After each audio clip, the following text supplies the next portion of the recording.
Hello दोस्तों, स्वागत है आपका इंडियन ग्रोथ स्टडी। कैसे हैं आप लोग? उम्मीद करते हैं बहुत अच्छे होंगे। चलिए, जो है हम भारतीय संविधान पढ़ रहे थे। हालांकि भारतीय संविधान तो पढ़ लिए थे 1 से लेकर 51 आर्टिकल तक, और उसका हम जो रिवीजन कर रहे थे और बहुत फास्टली रिवीजन कर रहे थे, वनडे एग्जाम के वे में कर रहे थे।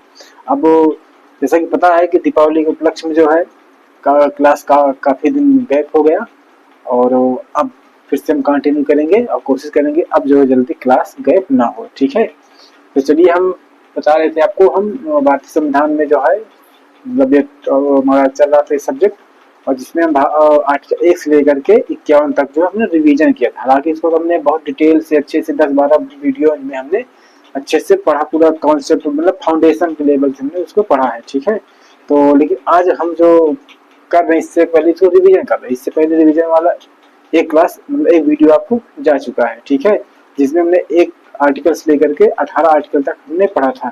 अब इसी क्रम में हम देखते हैं आर्टिकल 19। ठीक है, जैसा कि पता है भाग 1 जो है राज्य और संघ एवं उसके राज्य क्षेत्र, ये आर्टिकल 1 से लेकर 4 तक है। फिर दूसरा आर्टिकल शुरू होता है नागरिकता, जिसमें 5 से लेकर 11 आर्टिकल है। और फिर उसके आगे जो होता है मूल अधिकार, वो कितना है भाग 3 और 12 से लेकर 36 आर्टिकल तक। तो हम जो भाग तीन मूल अधिकार वाला हमारा रिवीजन चल रहा था। अब इसी को अब हम कंटिन्यू करते हैं। ठीक है, तो जैसे कि पता है कि हमको इससे पहले हम बता दिए थे कि मूल अधिकार मेनली कितने हैं 7, लेकिन वर्तमान में कितने एग्जिस्ट करते हैं वो 6, क्योंकि एक मूल अधिकार को हटा दिया गया था। ठीक है, 24 से संशोधन करके 1978 में। ठीक है, और जिसको जो है कानूनी अधिकार बना दिए। कौन था वो? संपत्ति का अधिकार। ठीक है, तो इस तरीके से अब जो है 6 ही मूल अधिकार बचे। ठीक, चलिए अब कंटिन्यू करते हैं आर्टिकल जो है 19 के आगे। ठीक है, या 19 से शुरू करते हैं। तो 19 वाला जो आर्टिकल था, इसमें जो है 19 से लेकर 22 मतलब जो मूल अधिकार जो मिले हैं वो 7 मिली हैं, तो इसको क्रमबद्ध सजाया गया है। तो 7 में है, तो पहले जो पढ़ ली समानता का अधिकार, तो दूसरा स्वतंत्रता का अधिकार। तो स्वतंत्रता का अधिकार के तहत जो कहा जाता है आर्टिकल 19 से लेकर के 22 तक। ठीक है, तो कौन है?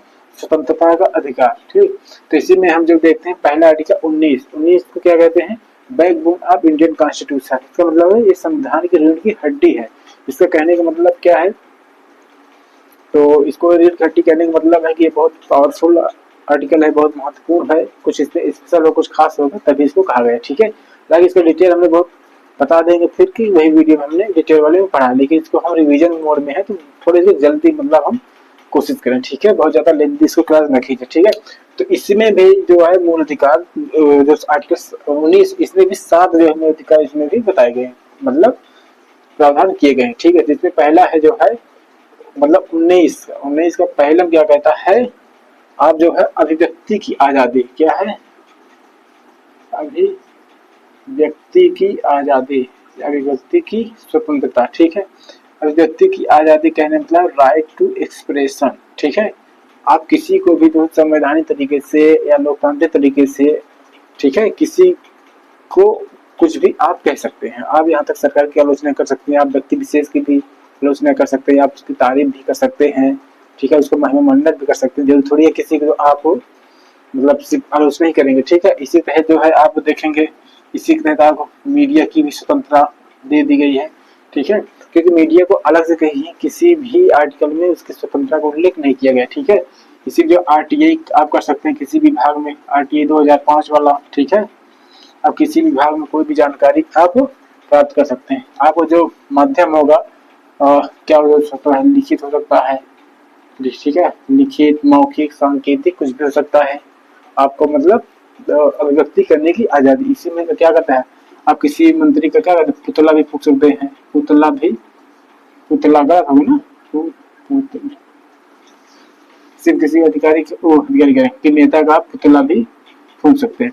ठीक है, पुतला फूंक सकते हैं। आप उस मतलब नेता को थोड़ी ना फूंक रहे हैं, पुतला आप फूंक सकते हैं। मतलब आपको जितने भी संवैधानिक तरीके से आप सबको जो है आप किसी को कुछ भी आप कह सकते हैं। ठीक है, बशर्ते उसके जो है मतलब मूल अधिकारों का जो उल्लंघन ना, मतलब उसके कर्म में पूर्ण जीवन का उल्लंघन ना हो। ठीक है, जो आर्टिकल 21 में हम आगे पढ़ेंगे। ठीक, ये हो गया।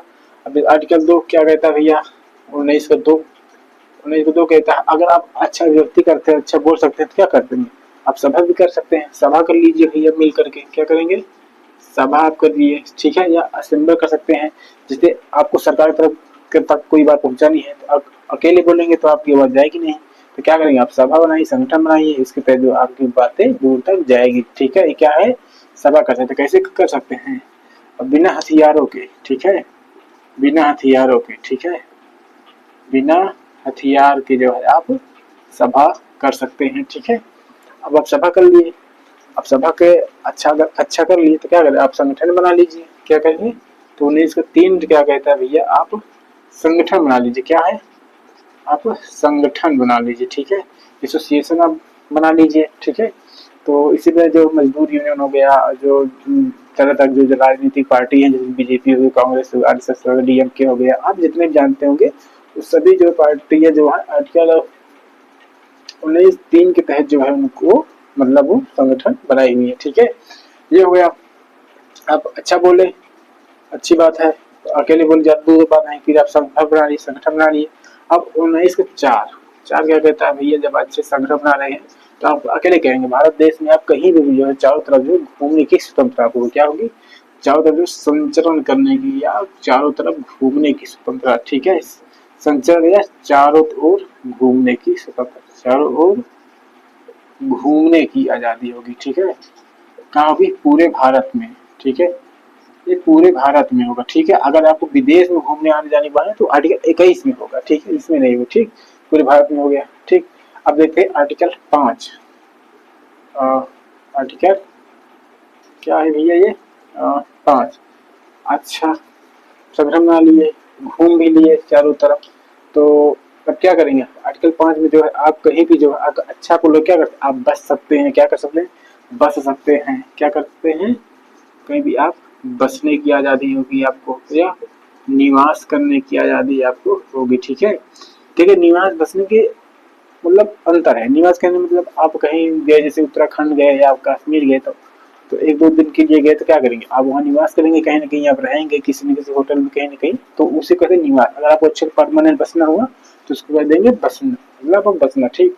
अब आर्टिकल 6 देखेंगे, 19 का 6, तो 6 इसमें क्या है, इसमें था संपत्ति का अधिकार, क्या था, प्रॉपर्टी, राइट टू प्रॉपर्टी, संपत्ति, ये कौन वाली थी प्रॉपर्टी, जो अर्जित की गई हुई थी, ठीक है, जो अर्जित थी या जो खरीदे हुए थे, आप खरीदे बिक्री करके बनाए हुए थे, आप उसको उसकी जो है वो प्रॉपर्टी की बात करता है, जिसको जो है क्या कर दिया गया था, 44वां संशोधन, 1978 में क्या कर दिया, इसको एबोलिश कर दिया गया, जो इसको खत्म कर दिया गया, इसको कहाँ रखा गया, फिर इसको इसको क्या कर दिया, इसको खत्म करके, और इसको जो है अब क्या कर दिया गया, आर्टिकल, इसको अब आर्टिकल 300 का में और कम रखा गया, और भाग 12 में अब इसको रखा गया। अब इसको क्या बना दिया गया, अब ये जो कानूनी अधिकार है, क्या है ये, कानूनी अधिकार है भैया, क्या है,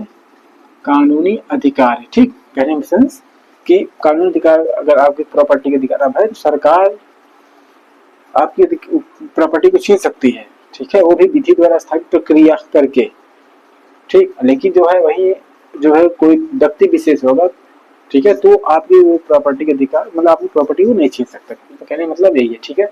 अब हो गया, अब आर्टिकल देखते हैं 19 का क्या है, 7, ठीक, अगर आप सब कुछ कर लिए, संपत्ति वगैरह सब कुछ कर लिए तो कैसे होगा, इसमें क्या है भैया, आप जो है कोई भी व्यवसाय कर सकते हैं, क्या है, व्यापार करने की आजादी, क्या, व्यापार करने की स्वतंत्रता, क्या होगी, व्यापार करने की स्वतंत्रता होगी, ठीक, ये चीज होगी। आर्टिकल 19 में इतना ही दिया गया है, इतना ही बात किया गया है, ठीक है। अब इसके हम आगे बात करेंगे, देखो आर्टिकल, देखिए एक चीज और अपवाद बता देते हैं, ठीक, कहा आप ये अधिकार या नहीं होगा, अपवाद, अपवाद कहने का सेंस है, देखिए आप कोई भी आपका आर्टिकल वहां निगलेक्ट हो जाएगा, शून्य हो जाएगा, जो राष्ट्र की मतलब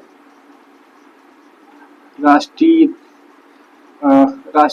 राष्ट्रीयता के विरुद्ध हो, ठीक है, राष्ट्रीयता के विरुद्ध हो, ठीक है, जहाँ आप जो है न्यायालय की क्या हो, न्यायालय की अवमानना हो, ठीक है, अवमानना आप कर रहे हो, ठीक है, ये यहाँ आपको नहीं नहीं होगा।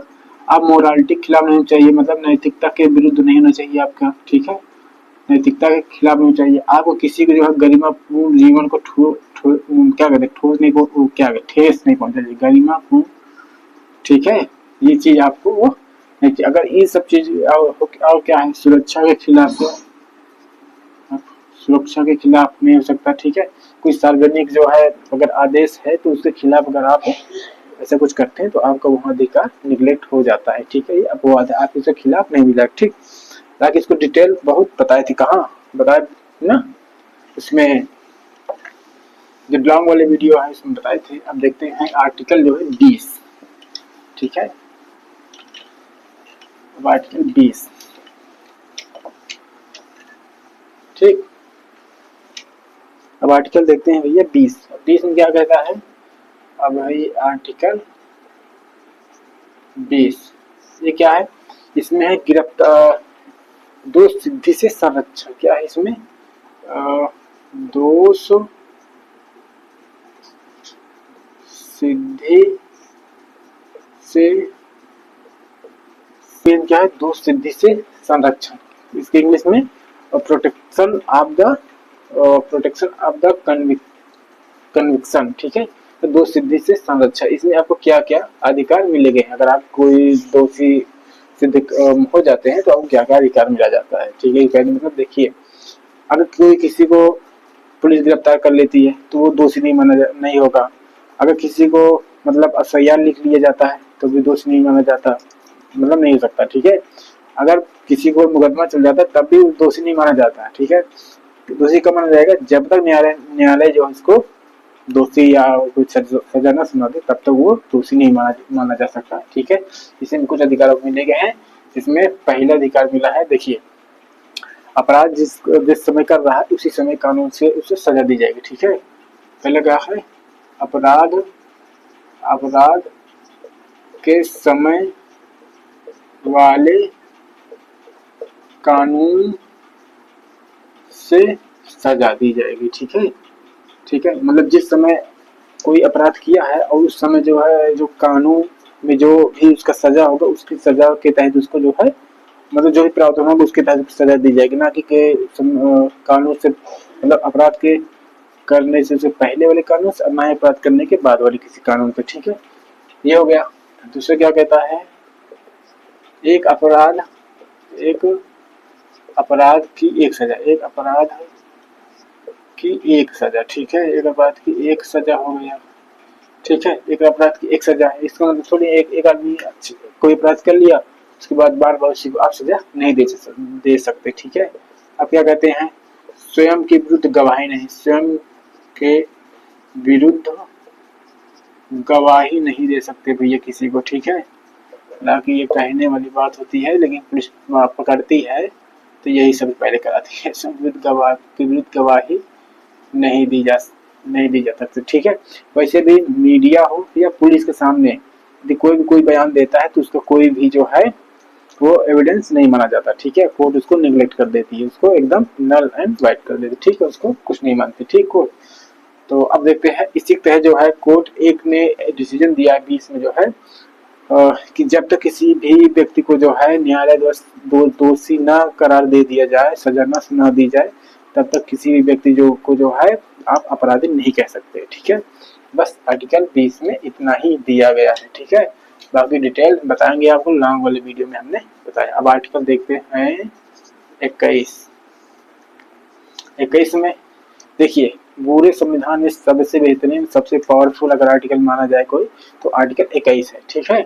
आर्टिकल 21 इतना बड़ा है कि अभी तक इसका विस्तार चल ही रहा है, ठीक है। जैसे इजराइल मान रहा है, जैसे अपना विस्तार कर रहा है, अपनी सीमा नहीं बताता कहाँ से कहाँ तक है, ठीक उसी प्रकार से आर्टिकल 21 है। 21 भी अपना सीमा नहीं बताया कि हम कहाँ तक है भैया, ये दिन पे दिन मतलब फैल ही रहा है, ठीक है। कि ये स्थित परिस्थिति के अनुसार ये इसका फैला होता जा रहा है। इसमें क्या है, प्राण एवं दैहिक स्वतंत्रता। आप इसका अगर टाइटल आप जानना चाहें क्या है तो आप ये समझिए कि ये कहता भैया प्राण एवं दैहिक स्वतंत्रता, ठीक है। प्राण तो क्या है,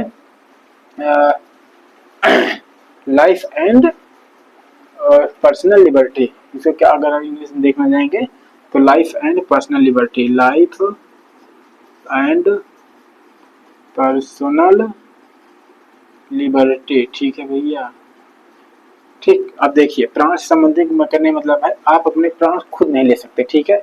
अगर इसमें जैसे आत्महत्या हो गया, ठीक है, तो कोई आत्महत्या भी नहीं कर सकता, ठीक। ये हो गया। आप जब आत्महत्या नहीं कर सकते तो दूसरा क्या हो गया, देखिए इसका हम शॉर्ट में आपको इतना बताएंगे कि देखिए एक इंसान को या एक मानव को एक गरिमापूर्ण जीवन जीने के लिए जितने भी उसको मूलभूत अधिकारों की जरूरत होती है, जो रिक्वायरमेंट होती है, वो सारे अधिकार आपको आर्टिकल 21 आपको दे देता है, ठीक है। इसी में तय जो है आपको इतना ये विस्तार है कि ये संविधान ही नहीं बताया है कि ये कितना तक ये है, ठीक है। इससे अब देखते हैं इसमें जो है जैसे आत्महत्या नहीं है, ठीक है, और इसी में जो है निजता का अधिकार भी है। क्या है, निजता, आप किसी प्राइवेसी को जो है आप उल्लंघन नहीं कर सकते, ठीक है। यहाँ तक कि अब तो ये भी हो गया है, अगर कोई हस्बैंड वाइफ है, अगर वाइफ के अगर फोन अगर लॉक लगा हुआ है तो बिना उसके परमिशन के वो उसका फोन का लॉक अगर जान दिए तो खोल नहीं सकते। अगर ऐसा कोई छूटा है फोन बिना किसी के जानने, समझिए इसकी प्राइवेसी को जो हनन कर रहा है, ठीक है।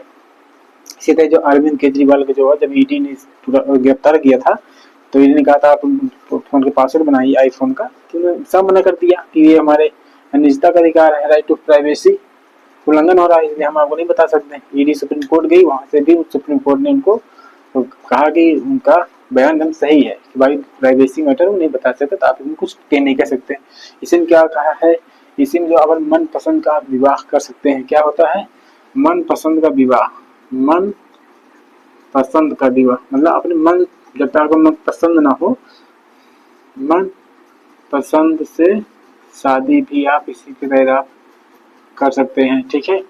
अब क्या बताइए, इसी शिक्षा का अधिकार है, आपको अच्छे स्वास्थ्य का अधिकार है, अच्छे पर्यावरण का अधिकार है। इसी तरह जो पुलिस जो आपको चालान करती है या जब हेलमेट नहीं लगाते हैं कि भैया आप जो अपनी प्राण खुद नहीं ले सकते तो दूसरा आपको क्या, दूसरा तो नहीं ले सकता, छोड़िए आप अपना भी प्राण खुद नहीं ले सकते। इसी तरीके से आप जो है आपको ये कहा जाता है, ठीक है। ये समझिए कि दिन ब दिन ये बढ़ता जा रहा है, ठीक है, इसका कोई अभी निर्धारण नहीं है, ठीक है। ये हो गया। तो अब देखते हैं इसका एक और है, इसका सब आर्टिकल। क्या है सब आर्टिकल, इसमें है 20 का एक, 20 का एक क्या कहता है, इसमें है शिक्षा का अधिकार। क्या है, शिक्षा का अधिकार, राइट टू एजुकेशन। क्या है, शिक्षा का अधिकार।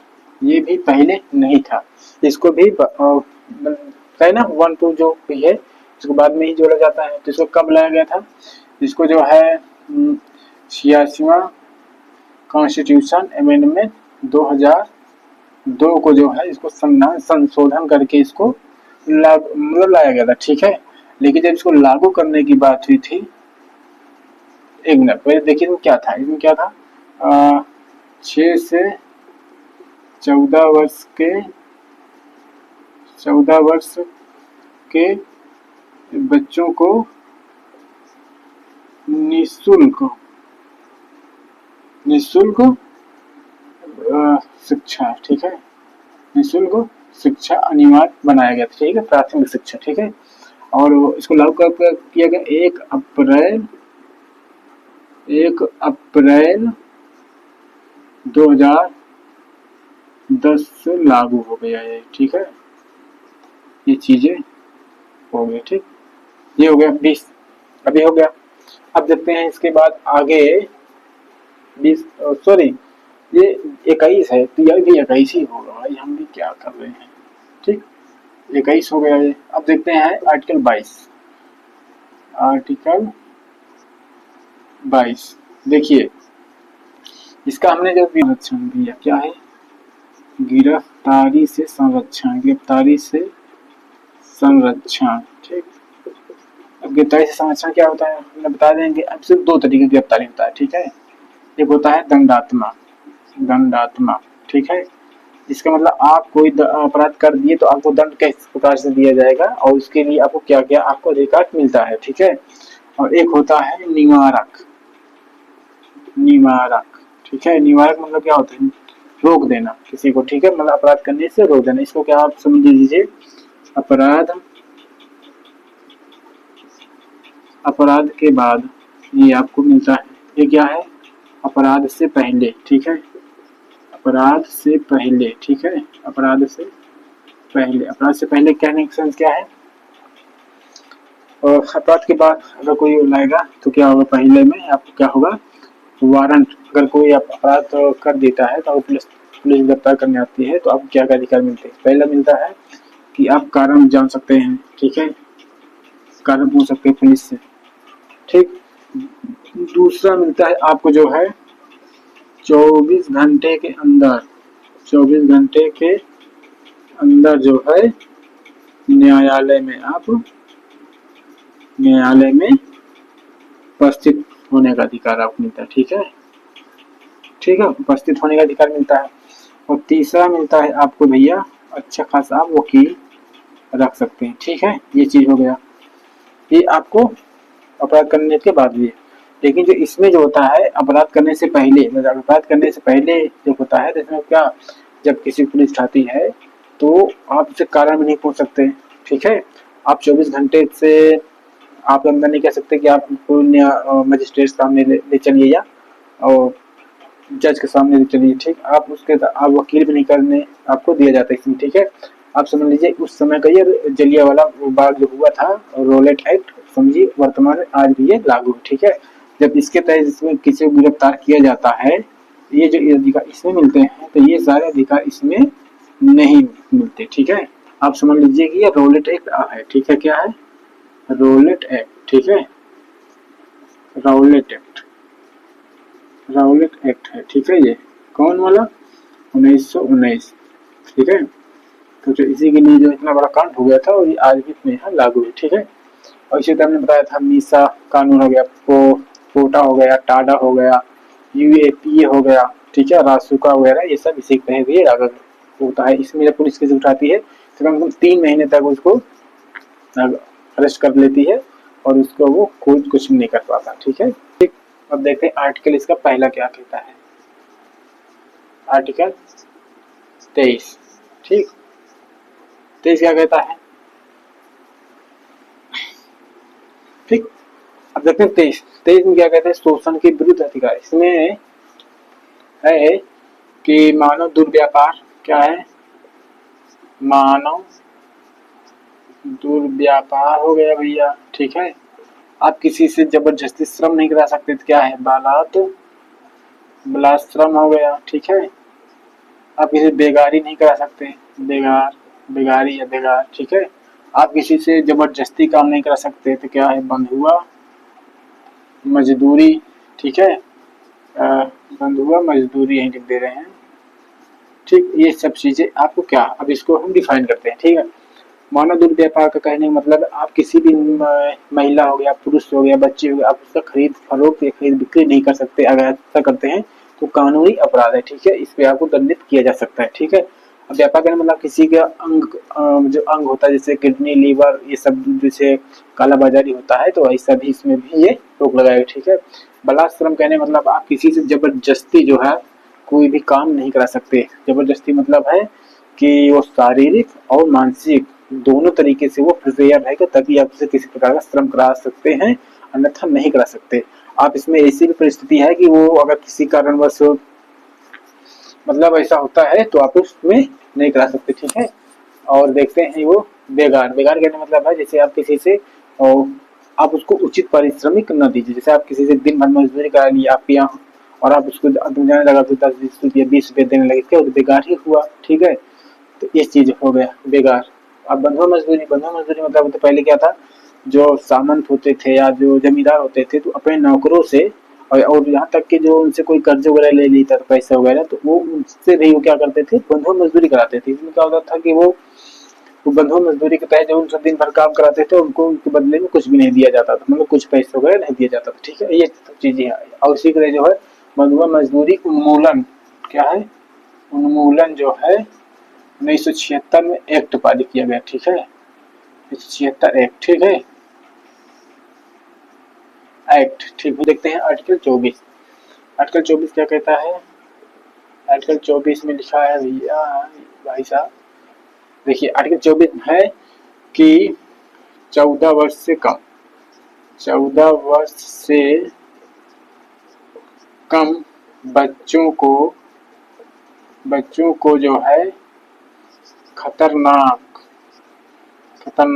कामों में नहीं लगाया जा सकता। खतरनाक काम में नहीं लगाया जा सकता। खतरनाक काम जैसे खनन, माइनिंग हो गया, फैक्ट्री कारखाने वगैरह हो गए, जैसे पटाखे उड़ागे हो गए, ठीक है, जहाँ कंस्ट्रक्शन काम हो रहा है, तो ऐसे जगह अगर 14 वर्ष से कम कोई बालक है तो आप उस पर जो कोई वो काम नहीं कर सकता। अगर उससे कोई काम कराता है तो वो जो है कानूनी रूप से वो दंडात्मक होगा, वो कानून का वो उल्लंघन करेगा, ठीक है।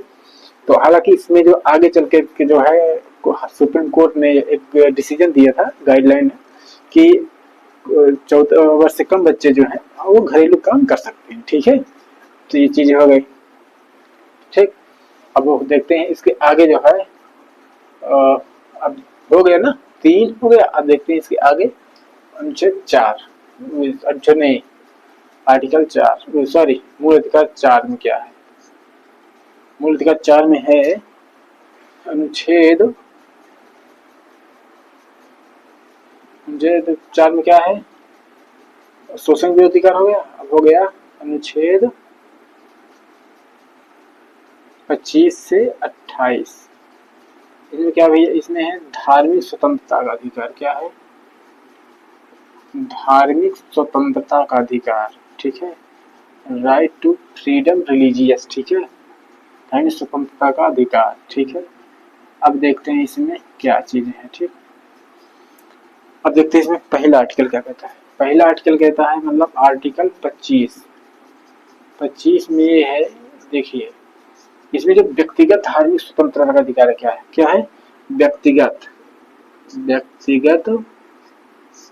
धार्मिक स्वतंत्रता का अधिकार है भैया, व्यक्तिगत धार्मिक स्वतंत्रता का अधिकार, ठीक है। इसी तरह जो है सिखों में जो है कृपाण रखते हैं, हिंदू धर्म में महिलाएं सिंदूर लगाती है, या पंडित लोग जो चुटिया रखते हैं, इसी में जो मुस्लिम समुदाय में जो दाढ़ी रखते हैं या नकाब या बुर्का वगैरह जो पहनती हैं, ठीक है। तो ये सब चीजें हो गया, इसी के तहत उनको व्यक्तिगत धार्मिक स्वतंत्रता का अधिकार उनको प्राप्त है, ठीक है। देखते हैं आर्टिकल जो है 26, ठीक है भैया, ये तो 26 हो गया। अब 26 देखते व्यक्तिगत हो गया, तो क्या है, सामूहिक धार्मिक स्वतंत्रता का अधिकार इसमें प्राप्त हुआ है। इसी में जो है अब जो बड़े बड़े जो धार्मिक स्थलों पर जो आयोजन होता है, ठीक है, इसमें प्रचार प्रसार होता है वो, ठीक है, धार्मिक कार्यों का जो प्रबंधन होता है या ट्रस्ट जो स्थापित होता है, तो इसी के तहत होता है 26 पे, ठीक है। आर्टिकल देखते आगे 27, आर्टिकल 27 क्या कहता है। 27 में है कि कोई भी अगर धार्मिक कार्य के लिए कोई धन है तो उस पर जो सरकार टैक्स नहीं ले सकती, ठीक है। इसमें क्या होता है, धार्मिक कार्य पर रखे धन पर नो टैक्स, ठीक है, नो टैक्स, आप समझिए कोई टैक्स नहीं दिया होगा, ठीक है। इसीलिए इसको संविधान में प्रावधान किया गया कि सरकार कल को जो है किसी भी जो है विशेष धार्मिक रूप को विशेष धर्म हो तो उसको जो है वो मतलब दबा ना कर, उसको सप्रेस ना कर सके, ठीक है, इसीलिए इसको लाया गया, ठीक। अब देखते आर्टिकल 28 क्या है, आर्टिकल 28 आर्टिकल 28, ठीक। आर्टिकल 28 में क्या है, देखिए आर्टिकल 28 में कहता है कि भी जितने भी सरकार के द्वारा वित्त पोषित या सरकार के द्वारा जो आर्थिक रूप से जो सहायता प्राप्त है, उसमें किसी भी विद्यालय में शैक्षिक संस्थान में किसी प्रकार की कोई भी धार्मिक शिक्षा नहीं दी जाएगी और ना ही कोई धार्मिक कार्य करने के लिए कोई किसी पर दबाव डाला जाएगा, ठीक है। क्या कहता है, सरकारी सिंपल समझिए, सरकारी धन से संचालित संस्थान में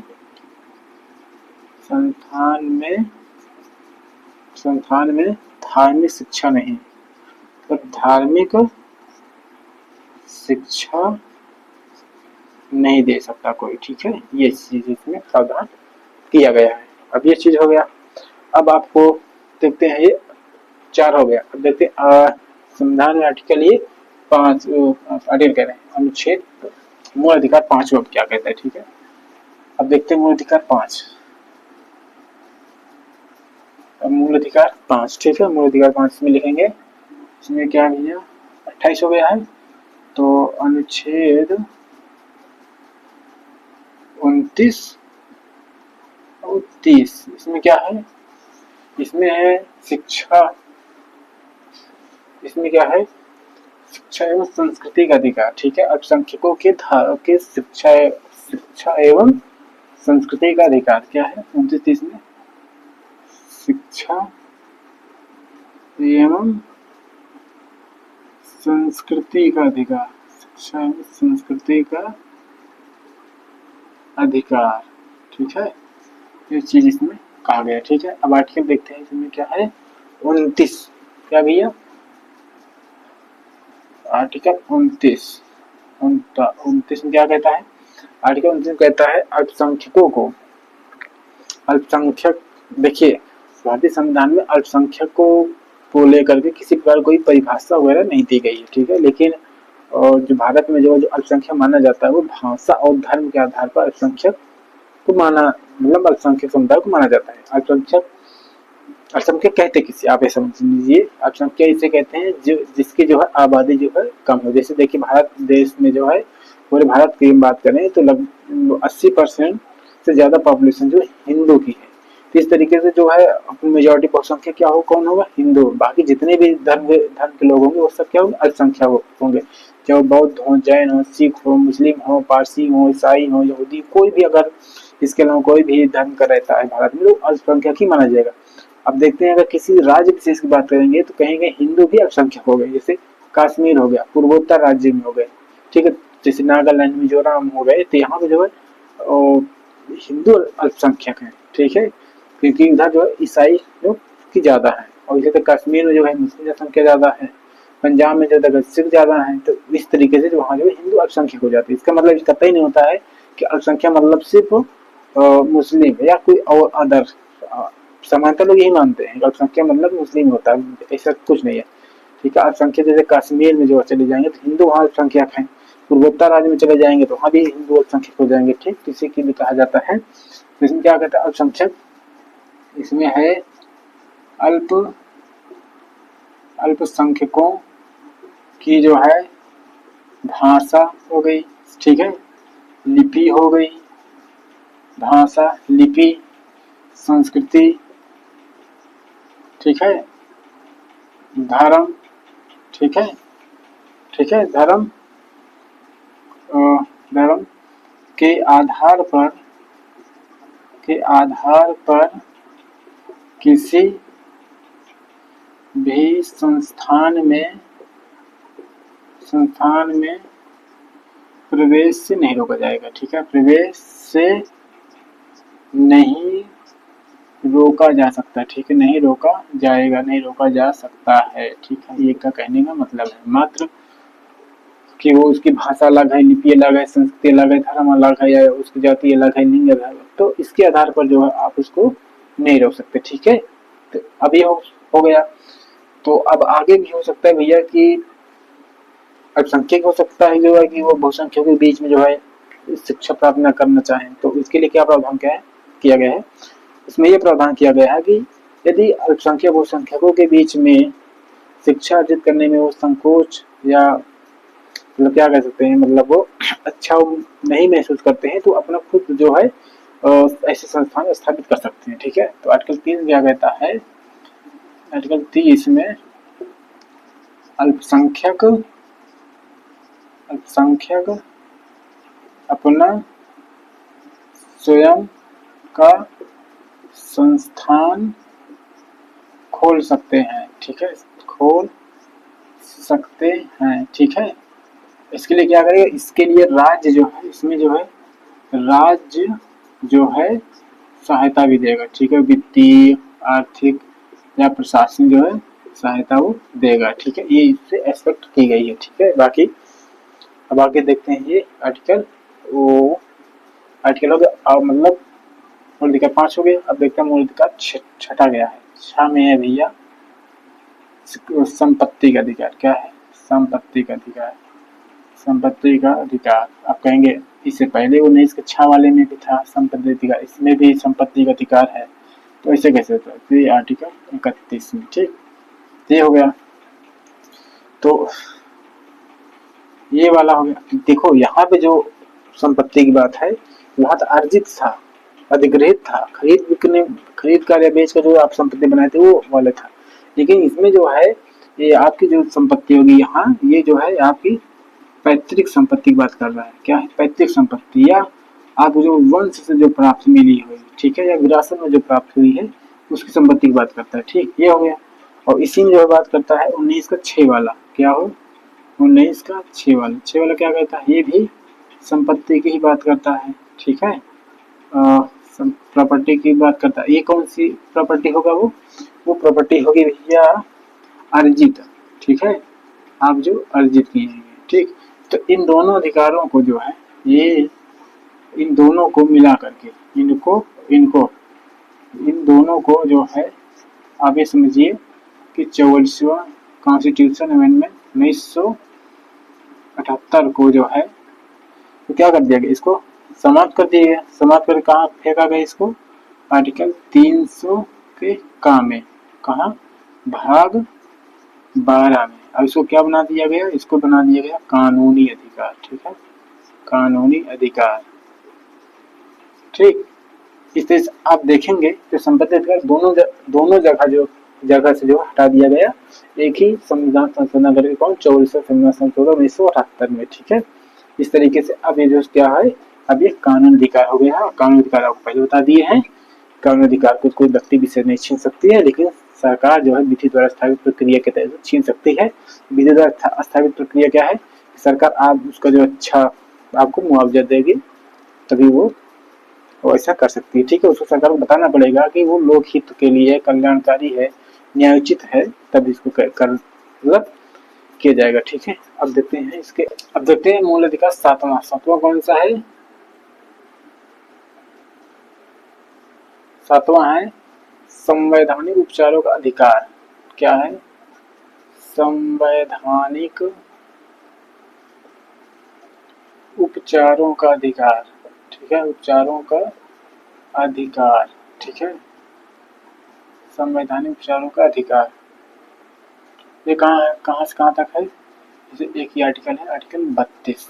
ठीक है, इसे क्या कहते हैं? रेमेडीज ऑफ इंडियन कॉन्स्टिट्यूशन, या इसे कहते हैं हमारे संविधान का ये रामबाण है। ठीक है, रामबाण कहने मतलब है एक बार जिस चला दिए तो वो फेल नहीं होना है, वो सफल ही होगा। ठीक है, इसीलिए इसको कहा गया। ठीक है, देखिए भारतीय संविधान में जो है डॉक्टर बी.आर. अम्बेडकर ने इसको जो है संविधान की आत्मा कहा, संविधान का हृदय कहा। आगे चलकर सुप्रीम कोर्ट ने इसको कहा ये जो है संविधान की जो मूल विशेषताएं हैं उनमें से ये एक है। ये ऐसा मूल अधिकार है, हमने जितने मूल अधिकार बताए हैं, यदि आप वो मूल अधिकार ना प्राप्त हो तो क्या होंगे? वो तर्कहीन, अर्थहीन, और उसका कोई मतलब होगा? कोई मतलब नहीं होगा।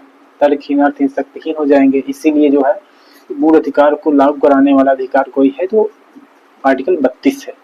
कौन है? आर्टिकल 32। इसीलिए जो है इसको मूल अधिकार तो को लागू कराने वाला मूल अधिकार कहा जाता है। ठीक है, मूल अधिकार को लागू कराने वाला मूल अधिकार, या मूल अधिकार को मूल अधिकार बनाने वाला अधिकार, तो आर्टिकल 32। ठीक है, अब सीखते देखते हैं कैसे 32 होगा। ठीक है, अब सीखते देखते हैं आर्टिकल 32 के तहत जिसको लागू कराने के लिए जो है सुप्रीम कोर्ट को आर्टिकल 32 के तहत, ठीक है,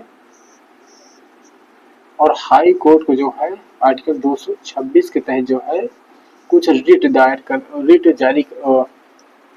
जारी करने की कुछ उनको शक्तियां प्राप्त की हुई है, मतलब है संविधान के द्वारा। अब देखते हैं वो कौन कौन सी रिट है। रिट का मतलब होता है, ये अंग्रेजी शब्द है, लैटिन, जिसका मतलब होता है न्याय का झरना। ये ब्रिटेन के राजा जो होते थे वो अपने देश के नागरिकों के लिए जारी करते थे और वहीं से ये लिया गया है। ठीक है, इसीलिए क्या कहते हैं? न्याय का झरना। देखते हैं न्याय का झरना में क्या है।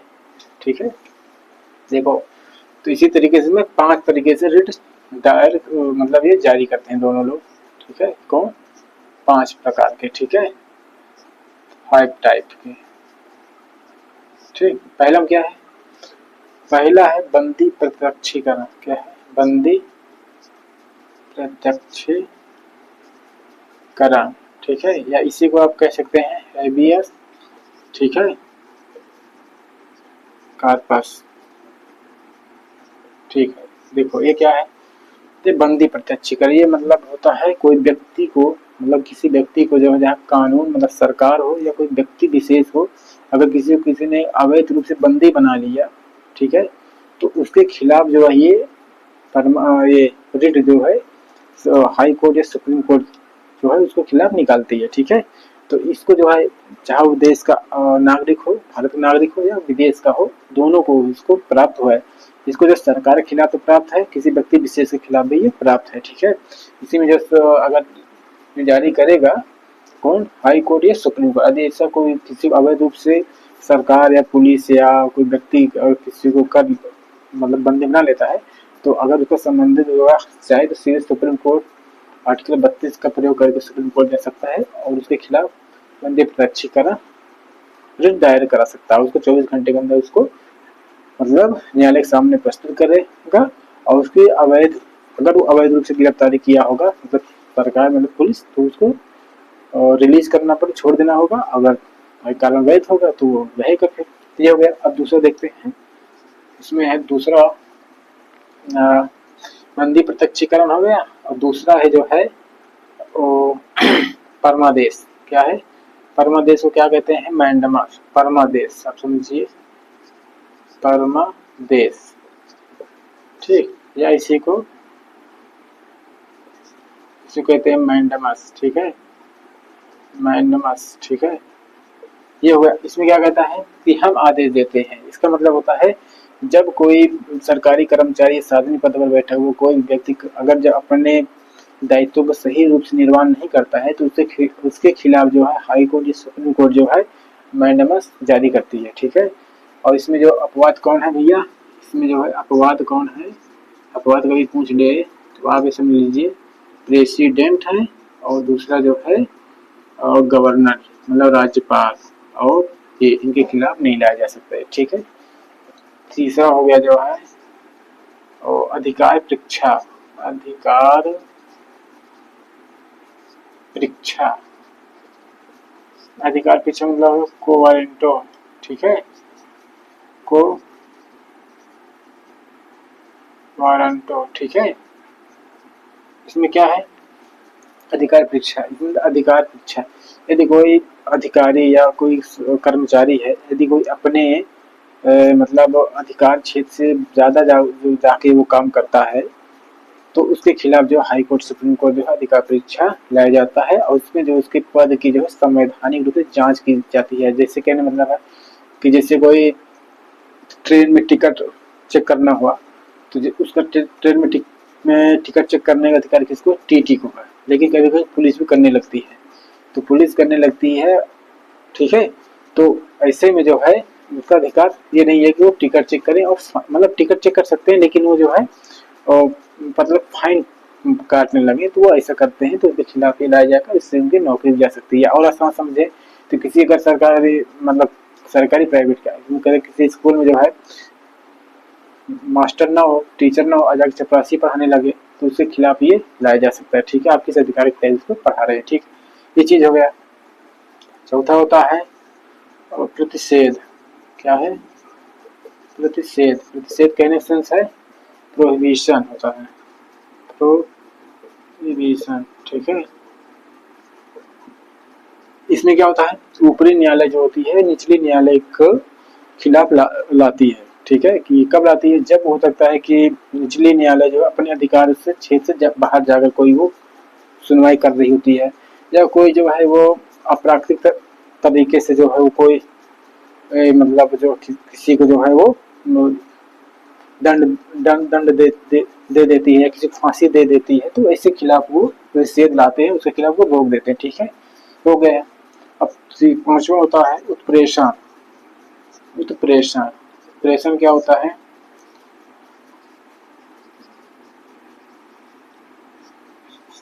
सर्ज्यूरी। सर्ज्यूरी मतलब होता है, हो सकता है कि ऊपरी न्यायालय सॉरी निचली न्यायालय ऐसा कोई डिसीजन ले चुकी हो जो अप्राकृतिक हो, असंवैधानिक हो, ठीक है, जो उसके अधिकार क्षेत्र में ना हो, तो ऐसे समय में जो है वो जो ऊपरी न्यायालय होती है उसके खिलाफ ही ऐसा लाते हैं और उसके जो डिसीजन को जो उसको एबोलिश कर देता है, ठीक है। ये क्या होता है, इसमें क्या होता है, डिसीजन लेने से पहले जो होता है लोअर कोर्ट के डिसीजन लेने से पहले जो है जो ऊपरी न्यायालय होता है उसके खिलाफ क्या देता है, रोक देता है। क्या करता है, रोक देता है, ठीक है।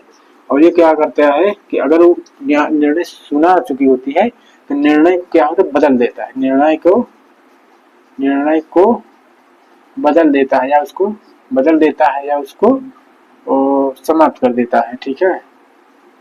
ये चीज हो गया, ठीक, ये चीज हो गया। इस तरीके से आपका जो संविधान में जितने भी हैं मूल अधिकार यहाँ शांत होते हैं।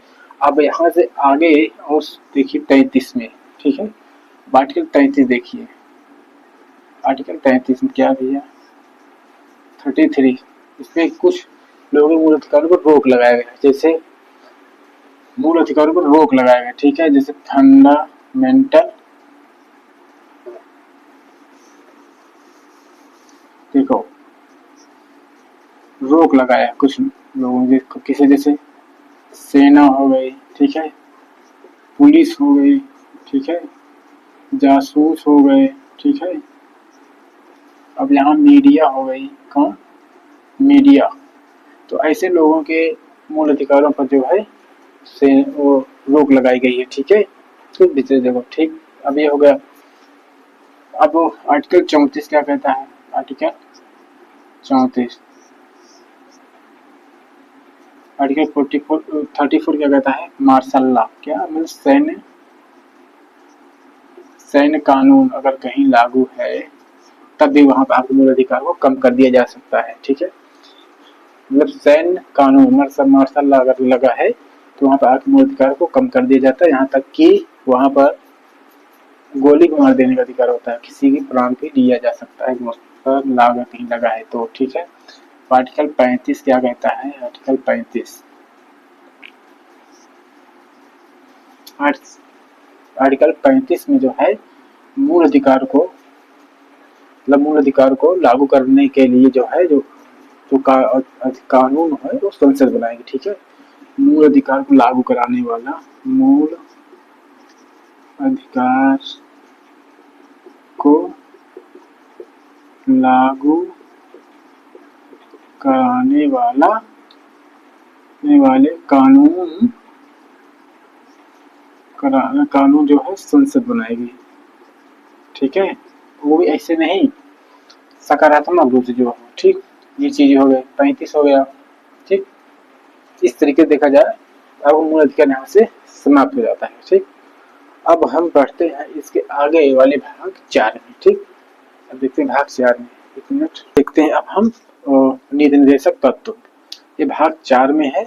और भाग 4 आर्टिकल जो है या अनुच्छेद 36 से लेकर के 51 तक है। और ये कहाँ से लिया गया है, ये आयरलैंड से लिया गया है। आयरलैंड ने इसको 1937 में अपने यहाँ इसको इम्प्लीमेंट कर लिया था। आयरलैंड कहाँ से लाया था, स्पेन से लाया था, ठीक है। अब देखते हैं डीपीएसपी मतलब directive principle of state policy. अब इसको थोड़ा हम ब्रीफ में समझेंगे, हालांकि इसका डिटेल जो है हम डिटेल वाले वीडियो में बताए हैं, ठीक है। अब देखते हैं इसमें राज्य की नीति निर्देशक तत्व क्या, ये जो है राज्य का कर्तव्य होता है कि वो जो नीति निर्देशक तत्व जो हम बताएंगे वो दायित्व होता है सरकार का, वो अपने नागरिकों को, अपने देश के लोगों को उपलब्ध कराए। जब उसका दायित्व है सरकार ऐसा उपलब्ध क्यों नहीं कराती, हालांकि कुछ हद तक वो कराती है और कुछ हद तक वो नहीं करा पाती, क्यों, क्योंकि देश के पास पहले ना संसाधन थे, ना आज इतने संसाधन है कि सारे लोगों को वो उपलब्ध ये अधिकार मतलब ये मौलिक क्या कहते हैं नीति निर्देशक तत्व जो उसको वो लागू कर दे। अब सरकार से ये भी अपेक्षा करता है संविधान हमारा, या जनता की अपेक्षा करती है कि जो मूल जितने भी नीति निर्देशक तत्व हैं वो जो है राज्य जो है उपलब्ध कराए अपने नागरिकों को, ठीक है। अब देखते हैं इसमें कुछ विद्वानों ने इसको कुछ कहा था, ठीक है। पहले देखते हैं आयरलैंड से लाया गया था, स्पेन से, तो इसमें क्या बी एन राव जी महोदय जी थे, ये भी संविधान के संवैधानिक सलाहकार थे, ठीक है। तो इन्होंने इसको जो मूल अधिकार को 2 भागों में बांटा था, किसने मूल अधिकारों को इन्होंने 2 भागों में बांटा, ठीक है। इन्होंने जो फंडामेंटल राइट को जो है दो भागों में बांटा, ठीक है, दो भागों में बांटा था। तो पहला भाग में इन्होंने जो बांटा था वो भाग 3 था, क्या था, भाग 3 था, ठीक है। और जो दूसरा इनका था ये दूसरा, ये था भाग 4, कौन था, भाग 4, ठीक, ये हो गया, ये हो, ठीक। तो भाग 3 मूल अधिकार, भाग 4 को भी उन्होंने मूल अधिकार माना, इसमें दो भागों में बांटा, भाग 3 भाग 4। भाग 3 जो था उन ये संविधान में इसको प्रमुखता से जगह दी गई और उसको जो है अनिवार्य रूप से उसको लागू कराया गया, ठीक है, लेकिन इसको जो है लागू नहीं कराया गया, ठीक है। लेकिन कब माना था इसको लागू कराइए, लेकिन संसाधन नहीं है तो कैसे लागू कर सकते हैं। अब देखते हैं केटी शाह ने क्या कहा कि ये ऐसे चेक के समान होते हैं जिनको आप काट सकते हैं, लेकिन इसके जो भुगतान हो गए वो बैंक अपनी इच्छा पर करेगा। क्या है, ये एक चेक के समान है, क्या है, चेक के समान है, ठीक है, चेक के समान है। अब बैंक इनका भुगतान अपनी मर्जी से करेगा, बैंक भुगतान अपनी मर्जी से करेगा, ठीक है, ये इसका कहने का सेंस है। डॉक्टर भीमराव अम्बेडकर जी ने क्या कहा था, इन्होंने कहा था जो समाज में जो है लोक कल्याणकारी राज्य की स्थापना करने के इसको लाया गया, ठीक है, क्या, लोक कल्याण के इसको मतलब इसको लाया गया, ठीक है। इसका जो है मतलब मेन ऑब्जेक्टिव जो है क्या है, मुख्य उद्देश्य इसका क्या है, संविधान निर्माताओं के द्वारा, अब ये समझ लीजिए, समाज में जो है क्या है, सामाजिक, ठीक है, आर्थिक और राजनैतिक, सामाजिक आर्थिक राजनैतिक, ठीक है, राजनीतिक न्याय उपलब्ध कराना, और ठीक है, और दो तरीके से जो है लोकतंत्र, ठीक है, कौन, सामाजिक और आर्थिक लोकतंत्र, ठीक है। इसका कहने मतलब है दो तरीके से लोकतंत्र, तीन तरीके के न्याय को उपलब्ध कराना होता है, ठीक है। अब देखते हैं, चलिए आर्टिकल वाइज इसको देखते हैं, ठीक, आर्टिकल देखते हैं 36, आर्टिकल 36 35 तक था तो 36 ही शुरू हो गई है। 36 में क्या है, 36 में क्या कहता है, परिभाषा, क्या है, परिभाषा है, क्या है, परिभाषा, परिभाषा कौन सी है, जो आर्टिकल 12 में है फंडामेंटल राइट में, वही परिभाषा इसमें दिया गया है, ठीक है। वही केंद्र सरकार, राज्य सरकार या उसकी जो स्थानीय जो संस्थाएं होती हैं उन्हीं को कहता है, ठीक है। ये हो गया 36 हो गई 36 परिभाषा। अब आर्टिकल जो है 37 क्या कहता है, मैंने बता दी ना, ये जो है वाद योग्य नहीं होगा, क्या होगा, वाद योग्य नहीं, ठीक है।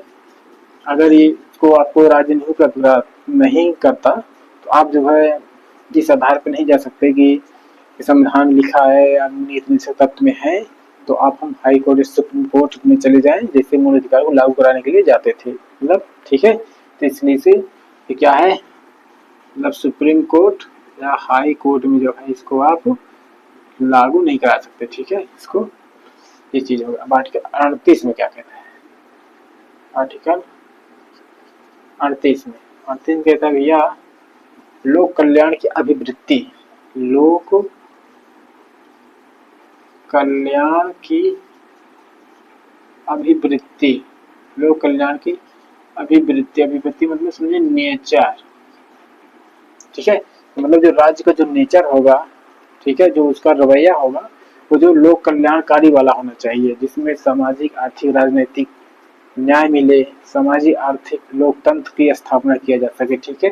ये जो हमने तीनों लिख दिया था ये इसी तीनों से रिलेटेड है, ये ठीक है, ये दोनों, ठीक, ये हमने यहाँ इसको पहले लिख दिया था, ठीक। अब देखते हैं आर्टिकल जो है 39, इसके आगे आर्टिकल 39 क्या कहता है, इसमें कहता है भैया,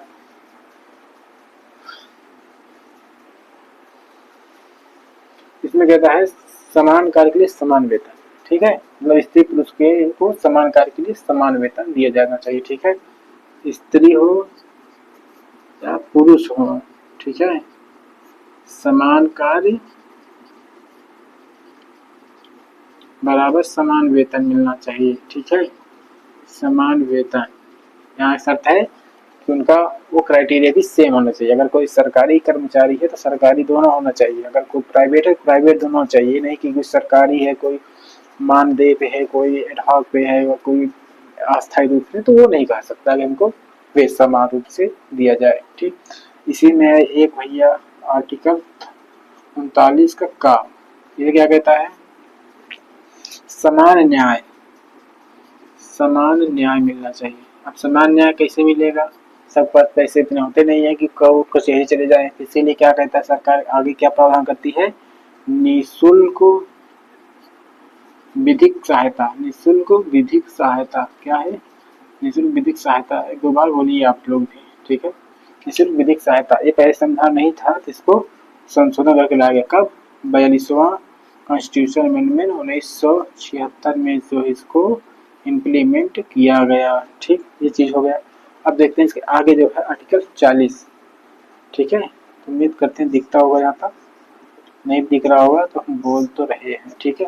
इसमें क्या भैया, ग्राम पंचायत क्या है, ग्राम पंचायत, ठीक, ग्राम पंचायत कितने हैं 40। इसमें क्या मैंने बताया था, गांधी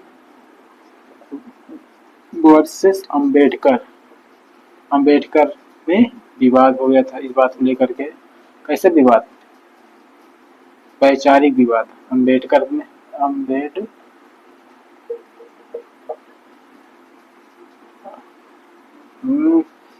अंबेडकर जी में विवाद हो गया। इन्होंने क्या कहा था, होना चाहिए, इन्होंने कहा ग्राम पंचायत नहीं होना चाहिए, इसका डिटेल बता चुके हैं पहले, ठीक है। अब देखते हैं इसका ट्रिक, आप समझो। ग्राम पंचायत में देखते हो खूब सारे लोग उल्टा सीधा पैसा उसको बंटवारा करके क्या जीतना चाहते हैं, जो जीत जाते हैं राजा बन जाते हैं, जो नहीं जीतते क्या करते हैं 40 के चौपट हो जाते हैं, ठीक है, इधर समझ सकते हैं। अब इसके आगे वाला देखते हैं जो है, इसके आगे है, इसके आगे 41, तो आर्टिकल, इसके आगे आर्टिकल 41, आर्टिकल 42, आर्टिकल 43, ठीक। तो इसका हम आपको एक बढ़िया सा ट्रिक बताते हैं, ठीक है, आप इसको समझ सकते हैं। इसका आप समझ लीजिए नो, ठीक है, इसका आप ट्रिक समझिए, दमन क्या है भैया, दमन, दमन क्या है, ठीक। तो 41 क्या कहता है, कुछ विशेष दशाओं में, ठीक है, दमन विशेष, पता नहीं दिख रहा नहीं, विशेष दशाओं में, ठीक है, विशेष दशाओं में, ठीक है, विशेष दशाओं में जो है आर्थिक सहायता उपलब्ध करना, जैसे बूढ़ा हो गया, ठीक है, विकलांग हो गया, विधवा हो गई, तो उनको जो विशेष दशा है तो उनको जो है ऐसी सुविधाएं उपलब्ध कराना चाहिए, ठीक है। कौन कराएगा, राज्य का दायित्व या उनका कर्तव्य है वो उपलब्ध कराए, ठीक है। सरकार कराती भी भाई, विधवा विधवा पेंशन देता है, विकलांगों को साइकिल वगैरह देता है, सरकार देती है, और राशन तो मिल ही रहा है 5 किलो वाला, ठीक है। उसका कहना है।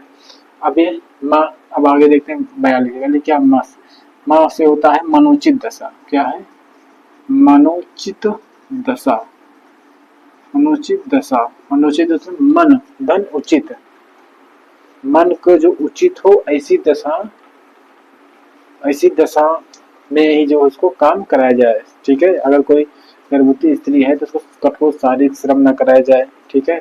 इसी में जो है ये चीजें हैं, ठीक है, जो साफ सुथरे वातावरण में साफ से काम कराया जाए, ये चीजें कहा गया है, ठीक है। इसमें जो प्रसूति सहायता वगैरह इसी में उपलब्ध कराया जाता है, ठीक है। अब देखते हैं 43 में क्या कहा जा रहा है, निर्वाह योग्य मजदूरी, किसी को आप इतना पैसा दीजिए, इतना मेहनत दीजिए, मतलब मेहनताना कि उसका जीवन अच्छे से बीत सके, निर्वाह योग्य मजदूरी, ठीक है, मतलब किसी को इतना मतलब उसको मजदूरी दिया जाना चाहिए ताकि उसकी जो है लिविंग स्टैंडर्ड मेंटेन हो सके, ठीक है। ये हो गया। इसके कुछ और भी इसके प्रावधान हैं, ठीक है, जिसमें आप समझेंगे, जैसे 43 का जो है का हो गया, ठीक है। इसमें क्या कहता है, इसमें कहता है कामगारों की भूमिका या कामगारों की भागीदारी, कामगारों की भागीदारी या भूमिका, आप समझिए भूमिका।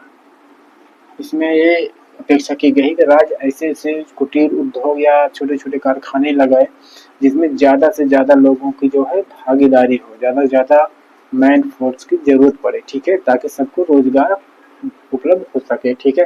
काम करेंगे भूमिका। अब आगे कहता है 43 का खा, ठीक, इसमें क्या कहता है, सहकारी समिति।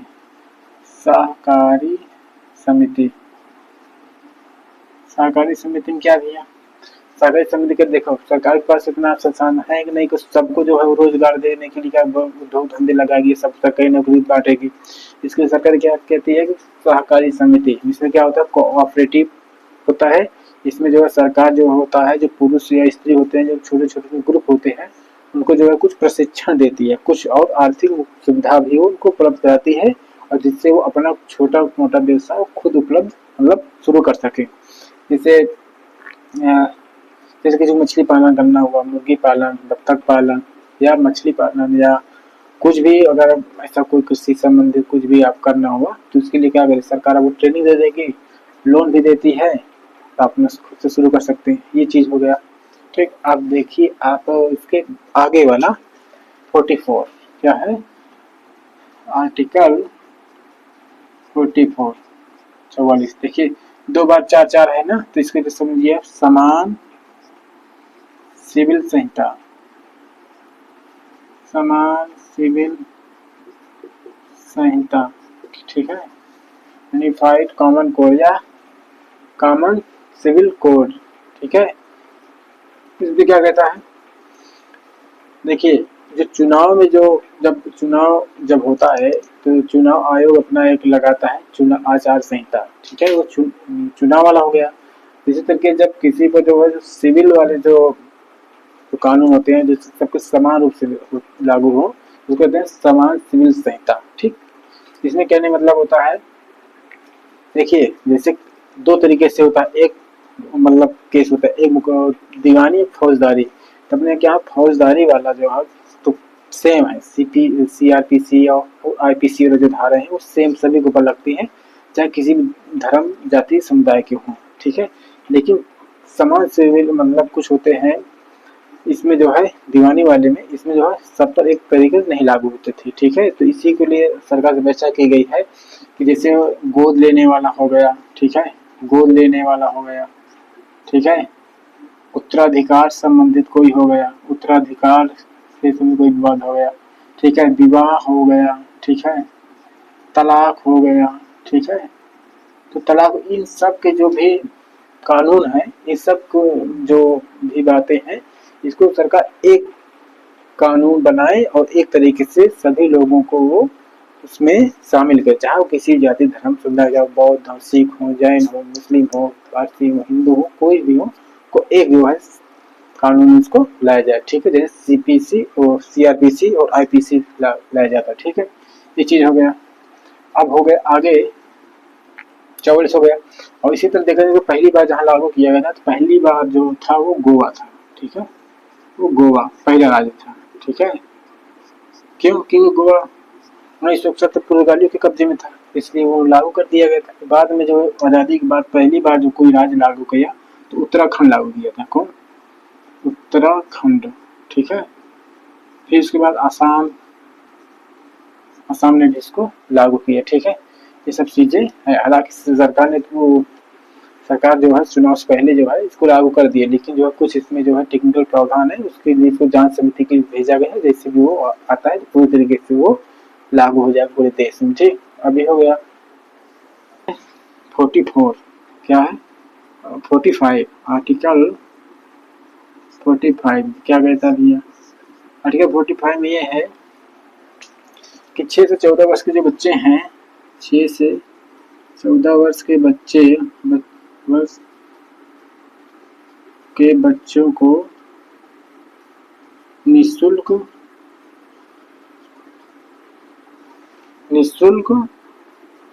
अनिवार्य प्राथमिक शिक्षा उपलब्ध कराई जाए, प्राथमिक शिक्षा उपलब्ध कराई जाए, ठीक है। ये पहले आर्टिकल 45 में था। तो सरकार ने क्या किया सरकार ने इसको मान लिया भाई, हमने बताया ना, जिस सरकार के पास संसाधन होंगे वो सारे जो है नीति तत्व को जो है वो फॉलो करते जाएंगे, उसको मानते जाएंगे। तो क्या किया कि वो सरकार ने जो 86वें कॉन्स्टिट्यूशन अमेंडमेंट 2002 में इसको मान लिया, ठीक है, इसको मान लिया, और इसको जो है 1 अप्रैल 2010 को जो है इसको लागू कर दिया पूरे देश में। ठीक, जब पूरे देश में इसको ये मानकर लागू कर दिया और इसको क्या बना दिया, इसको मूल अधिकार, फंडामेंटल राइट बना दिया। तो अब यहाँ बचा क्या, तो यहाँ बचा ये जो 6 वर्ष से ये 6 वर्ष से कम के आए हैं, इनकी जो है शिक्षा, ठीक है, इनके स्वास्थ्य का अधिकार। शिक्षा कहने मतलब जो आंगनबाड़ी होता है, जो प्री स्कूल होता है, ठीक है, जल केजी यूकेजी वाले, तो उनकी शिक्षा का प्रावधान यहाँ किया जाता है। स्वास्थ्य मतलब होता है जो दुनिया भर में उनको टीके लगते हैं, पोलियो का टीका, खसरा का टीका, टीबी का टीका, कोरोना का टीका, दुनिया भर जो टीका लगता है इसी के तहत इसको लगाया जाता है। ठीक है, ये हो गया 45। अब देखते हैं इसके आगे वाला आर्टिकल 46। आर्टिकल 46 क्या कहता है, एससी हो गए, एसटी हो गए या ओबीसी हो गए, इनके आरक्षण के इसमें प्रावधान किया गया है ताकि इन लोगों का कल्याण या इनका हित हो सके। ठीक है, इसकी बात किया गया है आरक्षण के। अब आर्टिकल देखते हैं 47 क्या है, इसमें है नशीली दवा हो गया भैया, शराब हो गया, ठीक है, तो क्या प्रतिबंध, क्या हो, प्रतिबंध लगाया जाए और पोषाहार को बढ़ावा दिया जाए। ठीक है, ये इसमें कहा गया। ठीक है, नशीली दवा, हालांकि इसमें जैसे बिहार हो गए, गुजरात हो गए, इन्होंने इस पर काम किया है और पोषाहार को बढ़ावा दिया, जिसमें जो है तो पौष्टिक जो खाने हैं उसको जो है जो मिलावट वगैरह है इसको जो सरकार रोके, इसको बढ़ावा न दे। ठीक है, ये चीज हो गया। अब देखते हैं 48। ठीक है, आर्टिकल 48 में है, 48 में है कृषि, पशुपालन, क्या कृषि पशुपालन। देखिए, जो कोई नशीली दवा है, इस शराब वगैरह नहीं पिएगा तो क्या करेगा, सुधर जाएगा, क्या करेगा, कृषि कैसे करेगा, पहले पशुपालन करेगा। ठीक है, जब पशुपालन कर लेगा तो क्या करेगा, पशु तभी बचेंगे ना जब उसको क्या करेगा, वो उनकी हत्या नहीं करेगा। इसी में लिखा गया है दुधारू पशु की हत्या पर रोक, दुधारू पशु की हत्या पर रोक की चर्चा इसी में किया गया है। ठीक है, ये बात हो गया, ये हो गया इंसानों का अपना। अब इसी में आर्टिकल 48 का भी है, क्या है, 48 का है। ठीक, ये तो भैया आप हो गए जो अपना पशुपालन कर रहे हैं खुद है। अब इसमें है जो है वन एवं वन्य जीव का संरक्षण, मतलब जो जंगल में है, जंगली जीव जंतु, उनके संरक्षण की बात की गई है और उनके जो संरक्षण का दायित्व तो किसका है, वो जो है राज्य का है। ठीक है, और इसी के तहत जो है वन्य एवं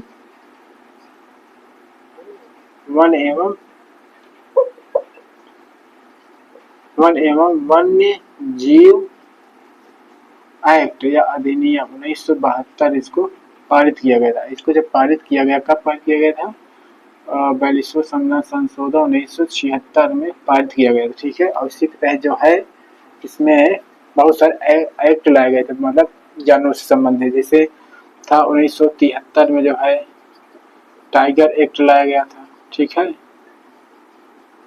1972 में 1992 में एलिफेंट एक्ट, ठीक है, कौन आया था, एलिफेंट एक्ट आया था। ठीक है, इसी तरह उसके से गैंडा एक्ट आया था 1987 में और जैव विविधता अधिनियम 2002, इसमें दुनिया भर के जो आए थे सिख है जो ये लाया गया था। ठीक है, और इसी में ये जो दायित्व है ये सब संरक्षण करने किसका है, ये राज्य का है, किसका है, राज्य का। ठीक है, और इसी में जो 51 का जब आप पढ़ेंगे 51 का यही सब संरक्षण करने का दायित्व किसका है? नागरिकों का है। ठीक है, नागरिकों का है, मतलब हमारा आपका है। ठीक है, इसको अपवाद में कहिए, आगे अभी हम समझेंगे। ठीक, अब ये चीज हो गया। अब देखते 49। ठीक है, 49 में क्या कहता है? ये क्या कहता है? ऐतिहासिक महत्व के जो स्थल हैं, ठीक है, ऐतिहासिक महत्व के जो स्थल है या राष्ट्रीय जो भी इमारतें हैं, धरोहर, इनको जो है राज्य संरक्षित करेगा। ठीक है, तो राष्ट्रीय महत्व के स्थल कहो या धरोहर कहो, ठीक है, या राष्ट्रीय को या ऐतिहासिक, कुछ भी आप समझ सकते हैं। ऐतिहासिक महत्व के जो है इनको क्या करेगा? राज्य संरक्षित करेगा या संरक्षण करेगा। ठीक है, जैसे इसी में हो गया कौन? ताजमहल हो गया। ठीक है, इसी में हो गया जो होयसल मंदिर हो गया, होयसल मंदिर हो गया। ठीक है, लाल किला हो गया, मतलब जितना भी आप समझे इसी में सब हो गया। ठीक है, ये हो गया। अब देखते हैं इसके 50 में क्या है। आर्टिकल 50, आर्टिकल 50 में है क्या है? कार्यपालिका, ठीक है, और न्यायपालिका। न्यायपालिका, इनका जो काम होगा भैया अलग अलग होगा, इनका कार्य आपस में कोई संबंध नहीं होगा। ठीक है, अब कार्यपालिका में आप समझ सकते हैं जैसे प्रधानमंत्री हो गए, राष्ट्रपति हो गए, उपराष्ट्रपति हो गए, ठीक है, प्रधानमंत्री हो गए, ठीक है, इनके जो कैबिनेट मंत्री हो गए, ठीक है, बाकी जो है क्या हुआ? IAS हो गए, PCS हो गए, ठीक है, ये सब हो गए, या ये सब चीजें हो गए। ठीक, और बाकी यहाँ देखेंगे तो कौन होगा? सबसे सुप्रीम कोर्ट हो गया, फिर हाई कोर्ट हो गया, फिर डिस्ट्रिक्ट कोर्ट हो गया। तो इन लोगों का काम क्या होगा? 50-50 होगा। क्या होगा? 50-50 मतलब बटे होंगे आपस में, ये काम एक दूसरे को डिस्टर्ब नहीं करेंगे। अब देखते हैं आर्टिकल 51 क्या कहता है? अंतरराष्ट्रीय शांति समझौता करिए।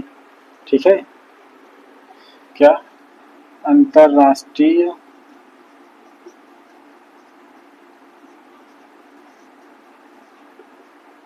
शांति समझौता आप करिए, मतलब ठीक है, मतलब किसी भी दूसरे देश में कोई युद्ध वगैरह हो रहा है, आप अंतरराष्ट्रीय शांति की अपील करिए या समझौता कराइए, या हो सके तो क्या करिए?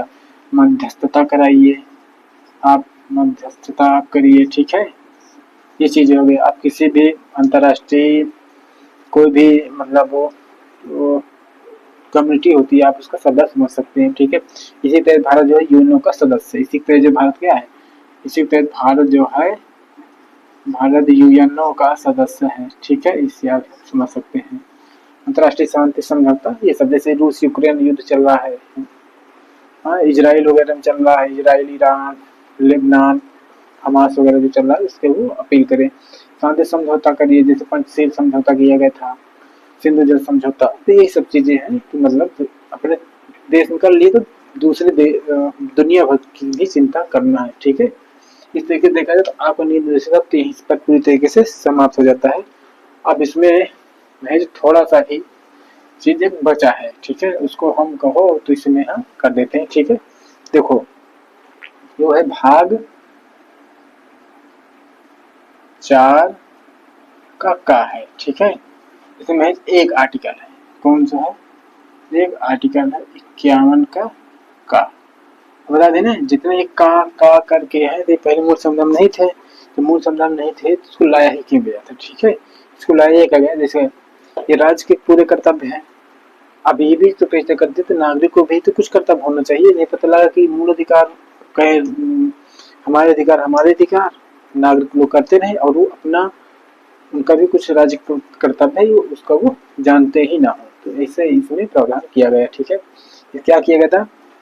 तो इसको कहाँ से लाया गया था? ये USSR मतलब रूस से ये लाया गया था। ठीक है, रूस, और रूस से पहले जो सबसे पहले ये जापान में लाया गया था। ठीक है, ठीक है, ये किसके लिए है जो है, ये नागरिकों के लिए है। नागरिकों के क्या है, मौलिक कर्तव्य है। क्या है, मौलिक कर्तव्य है। ठीक, क्या है, कर्तव्य। इसमें क्या है भैया, मूल कर्तव्य की ये बात करता है। ठीक, देखने कब लाया गया था इसको, 42वां संविधान संशोधन 1976 में इसको लाया गया था। किसके सिफारिश पर, तो सरदार स्वर्ण सिंह की समिति की सिफारिश पर, समिति की सिफारिश पर। ठीक है, इसको लाया गया था। ठीक है, जब इसको लाया गया था तो इस समय जो है इसमें देखो जो मूल संविधान बना था, इसकी जो पृष्ठभूमि आप समझिए, पृष्ठभूमि।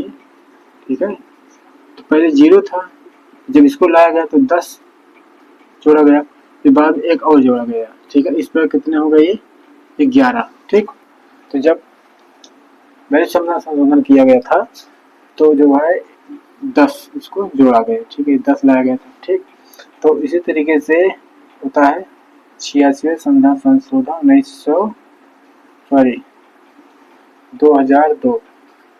2002 करके जो है एक और अधिकार जोड़ा जाता है। ठीक है, एक और जोड़ा जाता है, या आप ये इसको समझिए 2002 में जो है इसको जोड़ा जाता है कौन, शिक्षा का अधिकार। शिक्षा का अधिकार